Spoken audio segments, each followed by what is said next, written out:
The biggest homeowner mistakes. Do-it-yourself lumberjack. Better leave it to the pros. Doing your own electrical work? The results could be shocking, but letting just anyone replace your windows, biggest mistake ever. Be a happy homeowner and leave window replacement to the best. The certified master installers at Renewal by Andersen. For a limited time, buy one window or door and get the second 40% off, plus $200 off your entire purchase with special financing. Minimum purchase of 4. Visit renewalbyandersen.com today for this great offer. Do you ever wonder if you might be at higher risk for getting very sick from a respiratory illness like flu? While most people have mild symptoms, respiratory illnesses can be more serious if you're over 65 years old or have certain underlying conditions.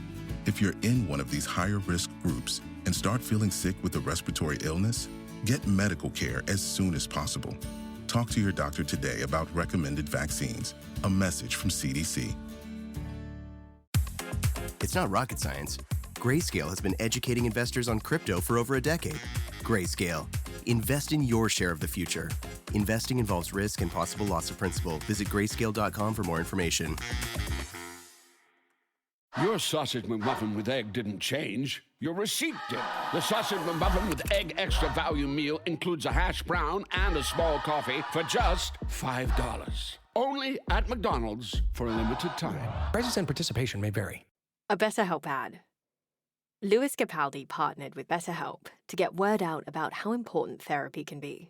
Or I struggle most weeks to get myself up and ready and go to therapy or whatever. Even to open the laptop to talk to my therapist sometimes can be really difficult. But I do it because I realise how important it is for me to continue to feel good. 'Cause I felt the best I've felt in a long time through therapy.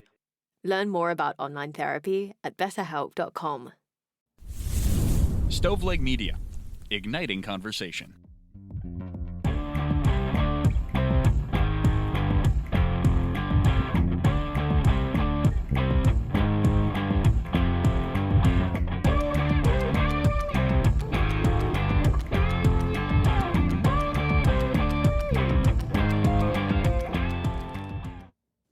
Welcome to True Crimecast. We got a bonus episode for you. I am here with the host and creator, Stephanie Tinsley, from a podcast, Everything They Missed. Did I say that right?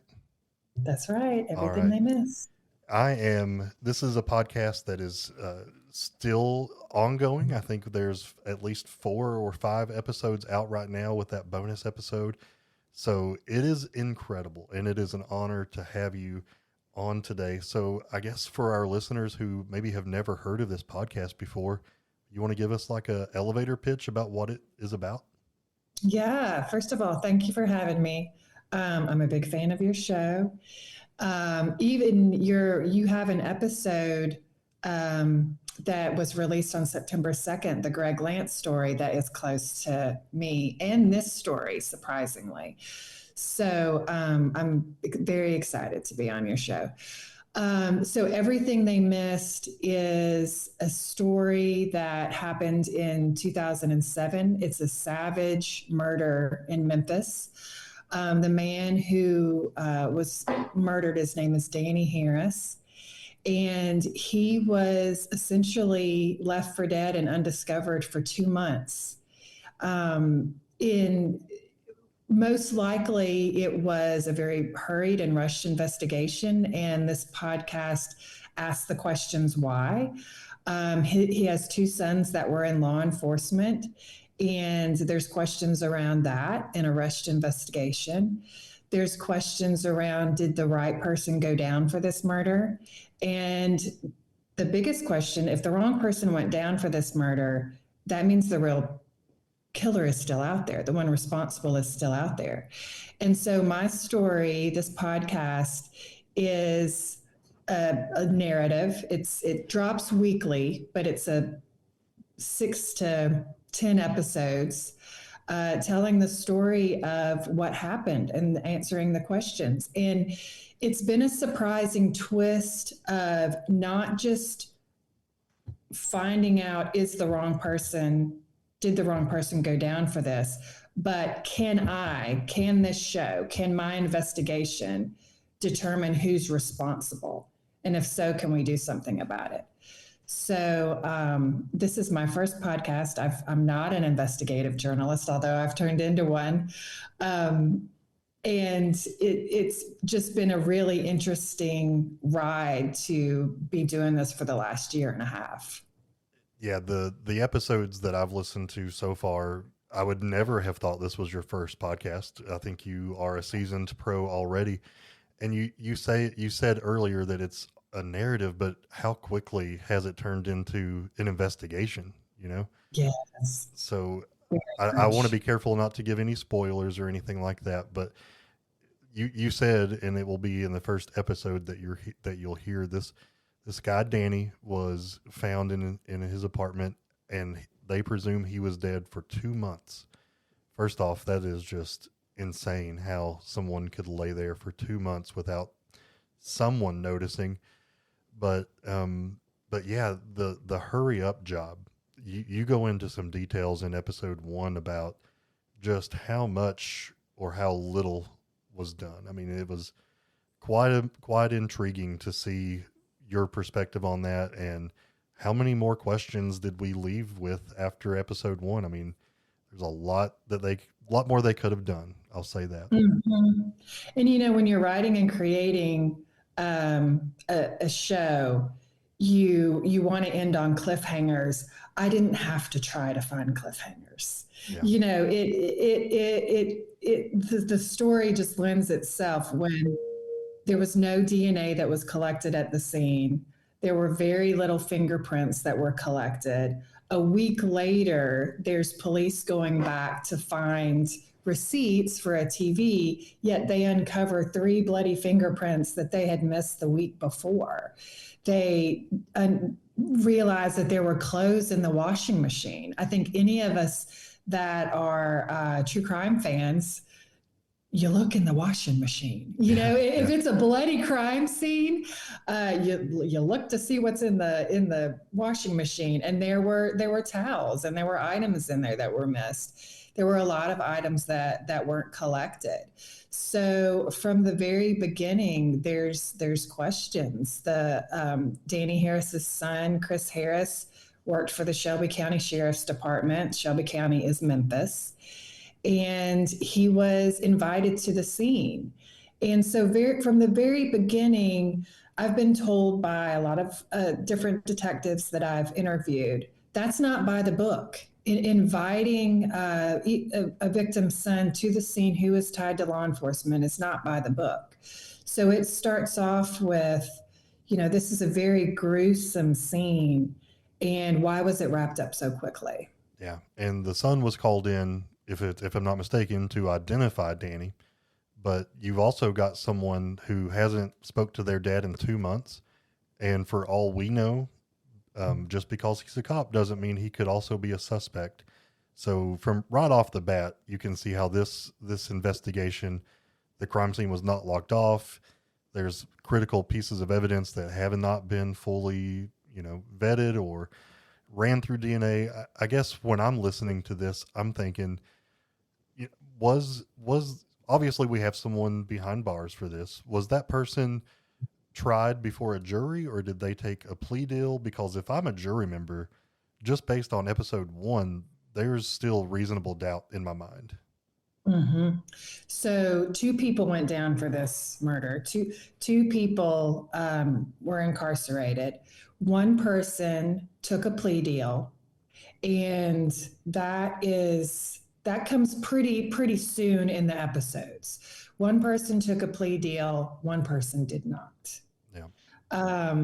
And the did not is the story that I follow. Absolutely. Right? So how did you find out about this case? What got you involved? And how did you end up here? Yeah, so that's a really great question.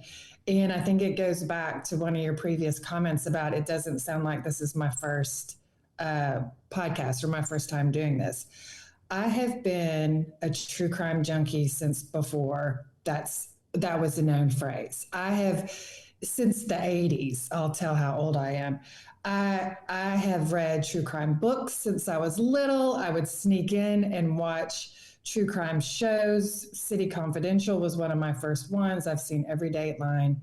So I feel like I have a PhD in true crime just by being a fan. But what really plunged me into the deep end is my husband, Mark Tinsley, was connected to the Alex Murdaugh murders. And for the listeners that could ring a bell, but they're not sure who that is, Alex Murdaugh was the attorney in South Carolina who murdered his wife and son. And in 2023 was his trial. Netflix filmed a documentary at our house. My husband was in it. They camped out in our house for 6 months. So did Dateline, 48 Hours, every major crime show that you could see. And I'm bringing all of this up because as a true crime fan, it is exciting to have all of these shows that you've been a fan of in your house.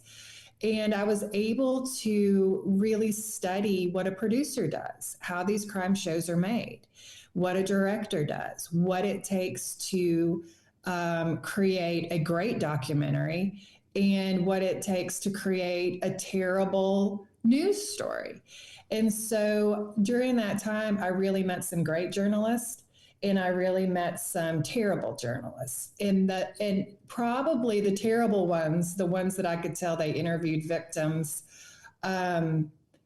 those were the most motivating, because in my mind, even though I'm not thinking I'm going to do a podcast, in my mind, every time I see this, I'm thinking I would do that differently.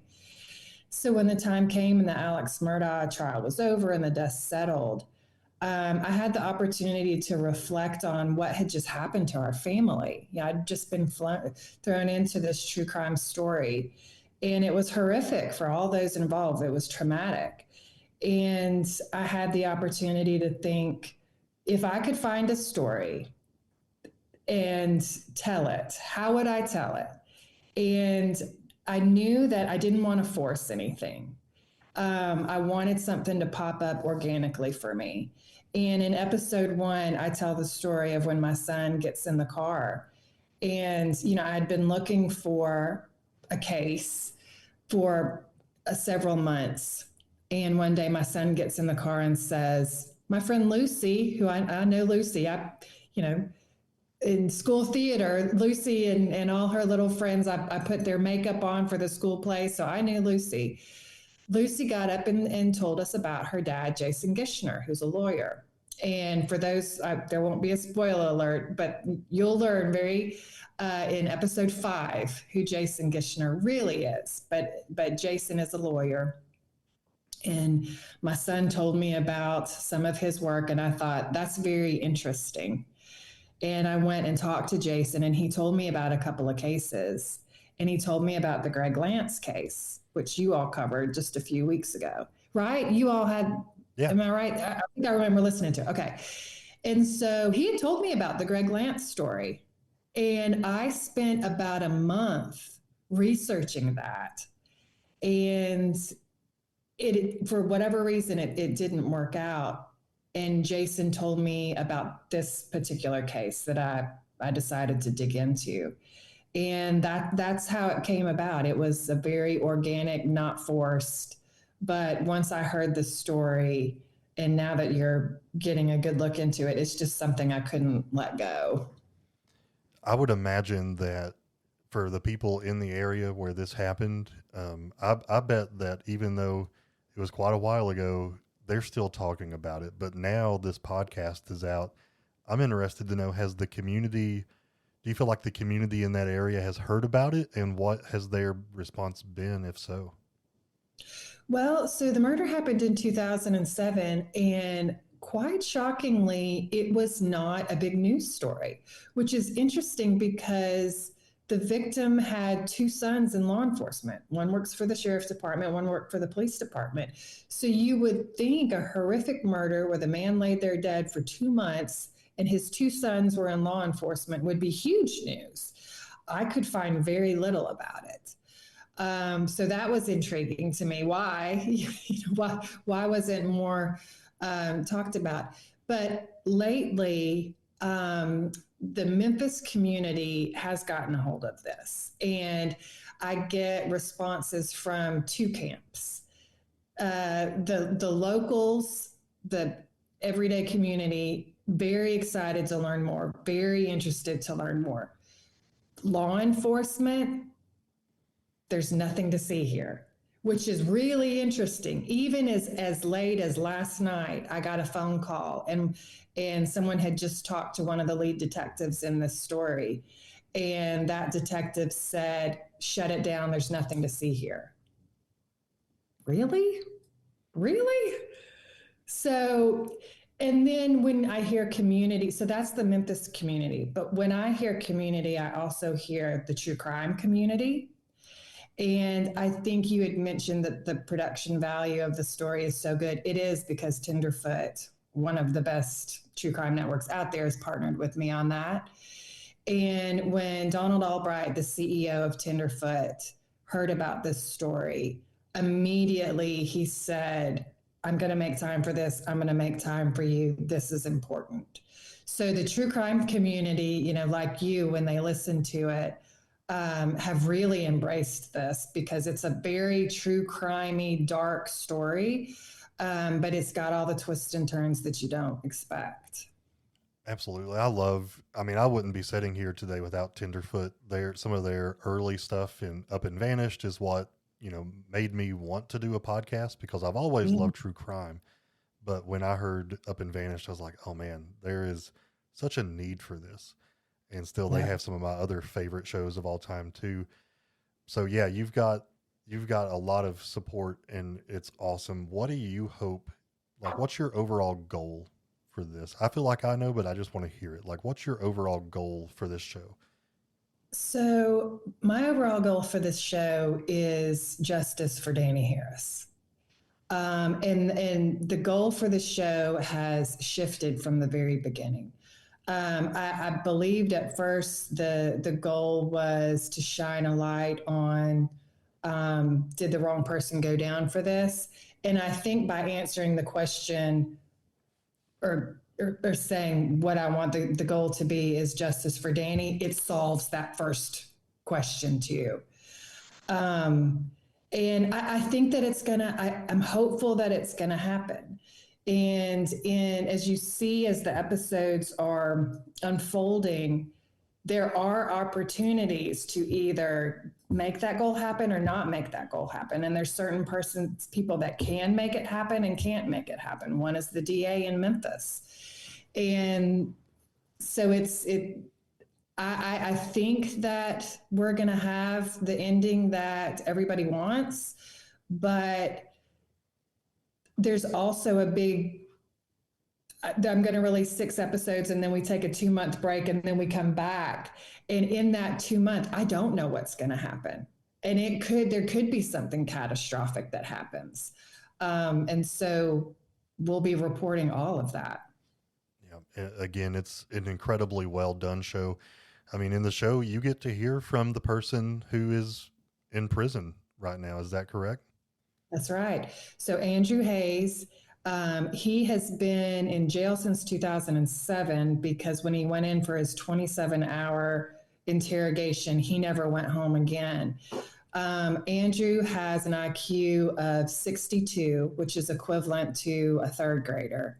He has a 7th grade education, but his IQ is that of a 3rd grader. So after 27 hours, he confessed to a crime that he now says he didn't do, but his confession matched 0 evidence at the scene.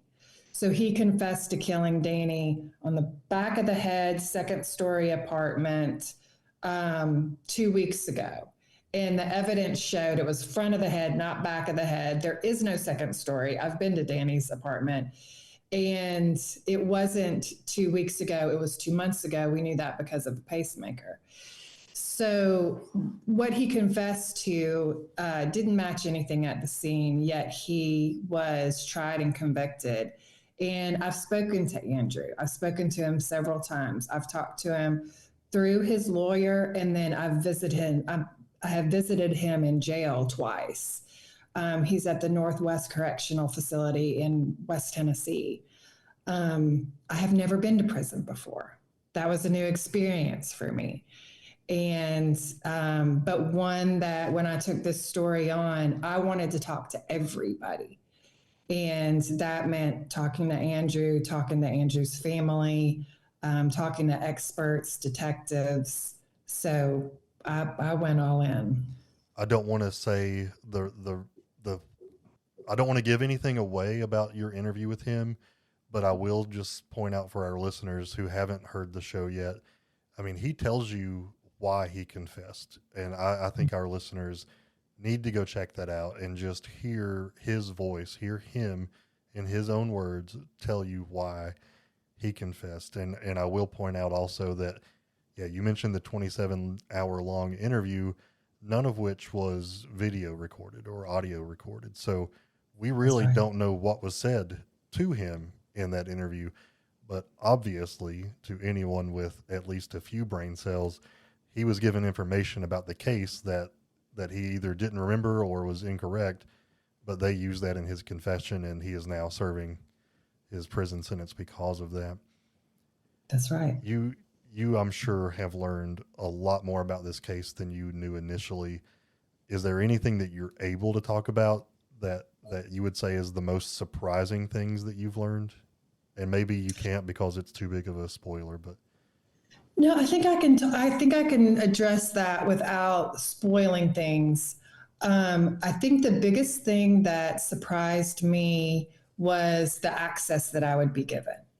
As the story unfolds, you'll learn who the access is coming from. But from the very beginning, I was very surprised to learn I was going to talk to Andrew.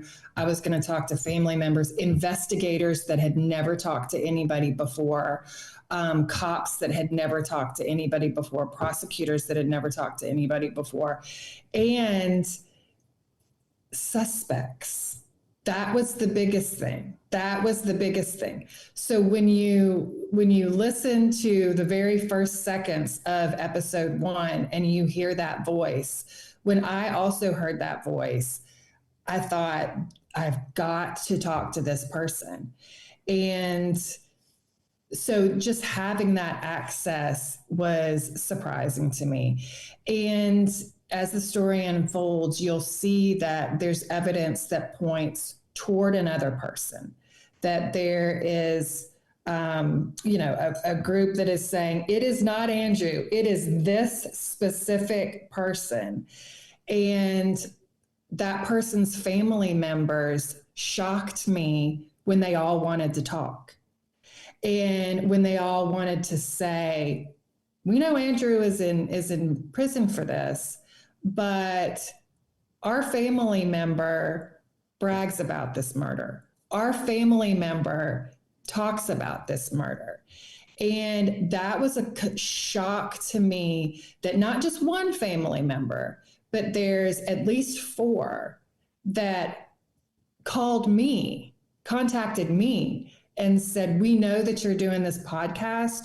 We also want justice for Danny Harris. We also believe the wrong person went down. We want to tell you about our family member. How shocking is that? Yeah, that's so pretty telling, isn't it? Pretty telling. Jamie and I always, or at least most of the time, end our show asking if justice was served. Of course, from some people's perspective, this case is open and shut. There is someone serving a sentence. Justice has been served. But I will say wholeheartedly that if the wrong person is spending their time serving someone else's sentence, then no, justice has not been served. So I'm excited to hear this case unfold. And I guess I just want to end by saying or asking, like, what's your confidence level in this podcast being over and the right people serving justice? Do you feel confident that we're heading down that path? And maybe that's not a fair question to ask. So it's a good question because, in true crime stories, we like finality. Like when we watch an hour-long Dateline, we like to know what happens, and we're frustrated if we watch it and we don't know justice was served? So it's a great question. And I keep that in mind because I don't know how it's going to end.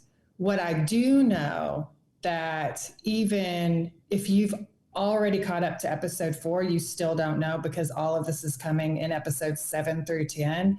The true shocker of the story, something happened the day before we released the first episode.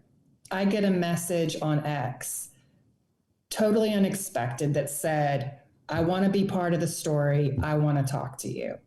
The most jaw-dropping message I've ever gotten. I wish I would have gotten it a year ago when I started, but of course it happens the night before. And because of that message, it changed the trajectory of this whole show. And I do believe because that message came to me and this person wants to come forward, that justice will be served. It's the smoking gun that only a show like this, that only a podcast, that only a show like, yours could uncover, because this person would not have spoken out otherwise. So I do believe that justice will be served. If it's not, you can better believe I'm naming the names. You'll know if justice isn't served, that I will lay out exactly what has happened and I've got audio and I've got all of the stuff that it would take. So I do believe that justice will be served. And I do hope that the person responsible serves time for this. Absolutely. Again, this is our interview with Stephanie Tinsley from a podcast, Everything They Missed. This is an amazing podcast, and it's not to sensationalize the podcast, but what you're doing for justice is incredible. So thank you so much for everything that you do and for coming on to the podcast today. Why don't you tell our listeners, I guess, where they can find you on social media? And of course, we'll link that in our show notes. But yeah, where can our folks find you? Thank you. So you can find me across all socials at the Stephanie Tinsley. And the show website is everythingtheymiss.com. It's got the official trailer for the show, which is a killer trailer. If you're obsessed with trailers like I am, it's an amazing video trailer. And yeah, shoot me a DM, reach out to me, tell me your thoughts about the show. I want to hear feedback. I'm excited to keep telling it and for hearing from people. Absolutely. And guys, if you do check that out and you enjoy it, please share it. Social media, word of mouth, this goes a long way. And this is not just about a story that's entertaining, but this is about justice and someone who may be being punished for someone else's crime. So yeah, Stephanie, thank you so much for everything you do. And thanks again for coming on today. Thank you for having me.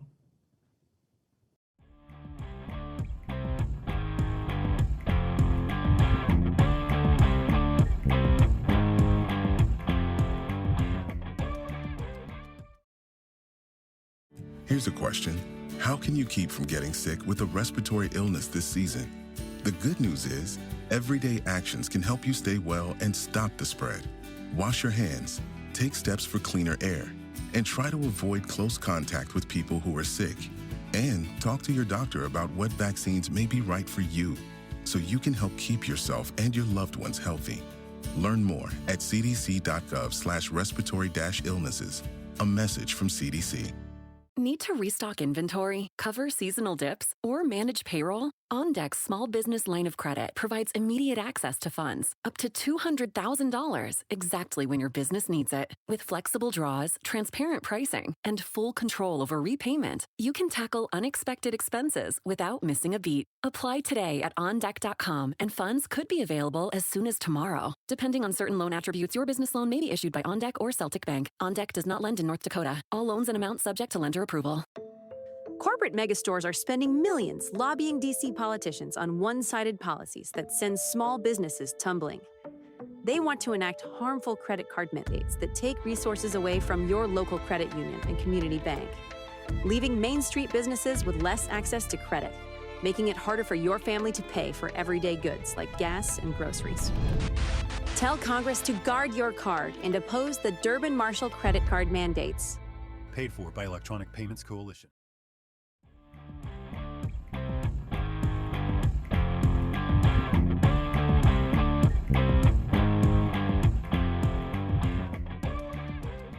You've listened to True Crimecast, distributed by Stoveleg Media. Check out stoveleg.com to find out more about your hosts and to find other podcasts to listen to. Stoveleg Media, igniting conversation. Do you ever wonder if you might be at higher risk for getting very sick from a respiratory illness like flu? While most people have mild symptoms, respiratory illnesses can be more serious if you're over 65 years old or have certain underlying conditions. If you're in one of these higher risk groups and start feeling sick with a respiratory illness, get medical care as soon as possible. Talk to your doctor today about recommended vaccines. A message from CDC. You know who's surprisingly good with money? Greenlight Kids. The other day, mine stopped to think about the ROI on a bag of chips. Seriously. From getting paid for doing chores around the house to saving up for concerts, Greenlight's teaching my kids how to handle their money. Greenlight your kids' financial future with the #1 family finance and safety app. Try Greenlight risk-free at greenlight.com/podcast.